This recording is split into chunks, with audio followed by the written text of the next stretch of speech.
Welcome back. Today we are going to talk about holistic approach, why it is important for child development and it helps in nurturing well-rounded individuals.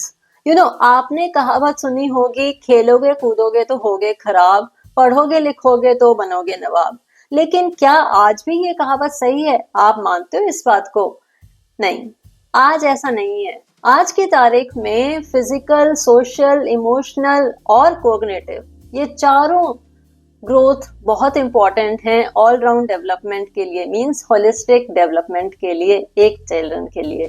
क्योंकि होता ये है कि जब हम अगर बच्चों को एकेडमिकली ही रेस्ट्रिक्ट करके रख देते हैं एक क्लासरूम में और एक घर में ही दबा के आप रख देते हो, तो बच्चा आज की तारीख में हम कहते हैं कि उसको फिसड्डी है। आपके टाइम पे क्या होता था कि कहते थे कि बच्चा पढ़ नहीं रहा तो आप कहने लग जाते थे, आपने सुना होगा फिसड्डी है। लेकिन आज की तारीख में उसको आप फिसड्डी कह लोगे जो सिर्फ एक लिमिटेड रह रहा है अपने कमरे में ही, क्योंकि ना तो वो सोशल है, वो अपनी भावनाओं को, अपनी फीलिंग्स, अपने थॉट्स को एक्सप्रेस नहीं कर पा रहा और हो सकता है कि इसी वजह से वो एंजाइटी और डिप्रेशन का शिकार भी हो जाए, क्योंकि वो अपनी फीलिंग्स को एक्सप्रेस नहीं कर पा रहा। किससे मिलेगा, क्या बात करेगा, क्योंकि वो बहुत ही ज्यादा अपने आप को अकेला महसूस करने लग जाता है। क्लास में भी उसको ऐसा लगेगा कि मेरे से कोई बात नहीं करता, क्योंकि मैं सिर्फ पढ़ाई में ही घुसा रहता हूँ। ऐसे बच्चों को लोग बुकवर्म भी कहना शुरू कर देते हैं और कई बार ऐसा होता है कि उसको ये लगने लग जाता है कि मैं पढ़ भी नहीं पा रहा हूँ, मेरे मार्क्स भी कम नहीं आ रहे हैं, मुझे समझ भी नहीं आ रहा है। और ये बात वो आपसे भी नहीं कह पा रहा है क्योंकि आपने उसको जबरदस्ती लेके बिठा के रखा है। अगर आप बताएं कि अगर हम इस तरह से उसको फोर्स करके बिठा देंगे तो कहाँ से आएंगे हमारे पास में वो सिंगर्स जिनके गाने आप गुनगुनाते हो? कहाँ से आएंगे वो चैंपियंस जो हमें ओलंपिक्स में मेडल्स लेके आते हैं? कहाँ से आएंगे वो आर्टिसंस जिनकी कलाकारी देखकर हम खुश होते हैं? और कहाँ से आएंगे वो लीडर्स जो हमारा देश चलाएंगे? क्या पढ़ाई ही इतनी ज्यादा इम्पोर्टेंट है? क्या 100% मार्क्स लाना ही इतने ज्यादा इम्पोर्टेंट हैं? क्या आपको नहीं लगता कि ऑल राउंड डेवलपमेंट होना चाहिए सिर्फ पढ़ना ही इम्पोर्टेंट है? क्या थ्योरेटिकल नॉलेज ही इम्पोर्टेंट है? क्या उसको प्रैक्टिकली अप्लाई करना या उसको देखना जरूरी नहीं है? आप जानते हैं इस बात को कि साइंस जैसी चीज को आप बिना प्रैक्टिकली करे हुए आप नहीं समझ सकते।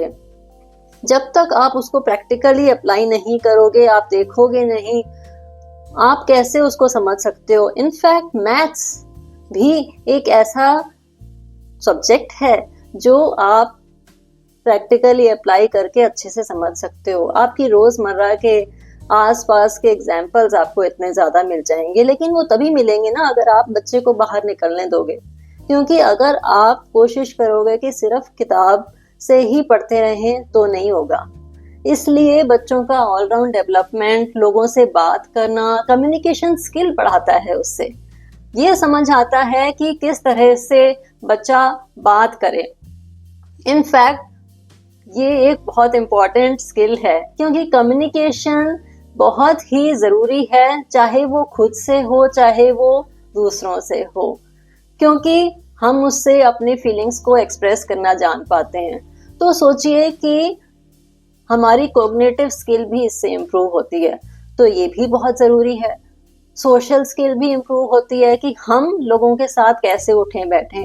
आप क्या सोचते हो कि अगर आज आप उसको कह रहे हो कि कमरे में एक बंद होके बैठ जाए, पढ़ ले, 100% मार्क्स तेरे लाना जरूरी है, आज आप उसको बाहर नहीं निकलने दे रहे हो, उसके दोस्त नहीं बन पा रहे हैं, तो कल को आप कैसे उम्मीद कर सकते हो कि वो रिश्तेदारों में उठेगा बैठेगा, किसी से मिलेगा? क्योंकि उसको पसंद ही नहीं है दूसरों से मिलना आज ही, तो फिर वो कैसे बन पाएगा? फिर उसके दोस्त भी नहीं बन पाएंगे, तो फिर उसके पास में अपना दोस्त कहलाने लायक या कोई अपना कहलाने लायक कहाँ से बचेगा जब वो बड़ा हो जाएगा? किसकी तरफ ताकेगा वो जब उसको कुछ अपने नेगेटिव थॉट्स शेयर करने होंगे? या किससे वो कुछ कह पाएगा? अपनी फीलिंग्स को किसके साथ एक्सप्रेस कर पाएगा? जब आप पढ़ते थे तो क्या आप हमेशा फर्स्ट आते थे, या क्या जब आप पढ़ते थे तो आपको नहीं लगता था कि नहीं, मार्क्स जरूरी नहीं है? क्या आपके हमेशा 100% मार्क्स आए? उसके बगैर क्या आपने अपना लाइफस्टाइल नहीं अच्छा बना रखा? तो क्यों हम बच्चों को फोर्स कर रहे हैं कि एकेडमिक को इतना सीरियसली इम्पोर्टेंट समझें? मैं ये नहीं कह रही हूँ कि पढ़ना जरूरी नहीं है, पढ़ना जरूरी है, लेकिन साथ साथ में ऑल राउंड डेवलपमेंट, यानी कि मिलना जुलना, बात करना, अपनी क्रिएटिविटी को बढ़ाना, ये भी जरूरी है। अगर हम क्रिएटिविटी को नहीं बढ़ाएंगे तो हमारे जो दिमाग की नसें हैं ना, वो खुल नहीं पाती हैं। कहते हैं ना कि जब बच्चा पैदा होता है तो उसको रुलाना जरूरी होता है, नहीं तो उसकी सारी नसें नहीं खुलती हैं। इसी तरह से अगर हम खेलेंगे कूदेंगे नहीं या अपने थॉट्स को एक्सप्रेस नहीं करेंगे, कुछ बच्चे डिबेट्स में अच्छे होते हैं, कुछ बच्चे अच्छे ऑथर बनते हैं, कुछ बच्चे अच्छे पोएट बनते हैं, कुछ बच्चे अच्छे आर्टिस्ट बनते हैं, तो वो सब इसलिए होता है क्योंकि वो अपने थॉट्स को अच्छे से एक्सप्रेस कर पाते हैं अपनी ड्राइंग शीट पर या पेपर पर। लेकिन अगर आप उनको एक्सप्रेस ही नहीं करने दोगे, आप उनको सिर्फ ये कहोगे कि नहीं, सिर्फ किताबें पढ़, तो कैसे होगा? नहीं समझ पाएंगे, ना एक दूसरे को और ना वो अपने आप को भी। इसलिए उनको एक बेहतर इंसान बनने दें। उनकी cognitive skills, emotional skills, social skills और फिजिकल स्किल्स को ओवर पावर होने दें, उनको बढ़ने दें आगे, उनके लिए अच्छी दुनिया एक बनने दें, क्योंकि हमें उनको एक वेल बैलेंस्ड, ऑर्गेनाइज्ड, एक अच्छा इंसान बनाना है जो अपनी जिंदगी को अपनी जिम्मेवारी से जी सके। आइए, मैं आपकी मदद करने को तैयार हूँ। अगर आप जानना चाहते हैं मैं इस स्पेस में और भी कई तरीके के इंटेलिजेंस, कई तरह की कैपेबिलिटीज जो बच्चों के लिए ऑल राउंड डेवलपमेंट के लिए जरूरी हैं, मैं लेके आ रही हूँ। बने रहिए मेरे साथ इस स्पेस में और जानने के लिए स्टे ट्यून्ड। अगर आपको मेरे आइडियाज पसंद आते हैं, फॉलो करिए, शेयर करिए। Thank you.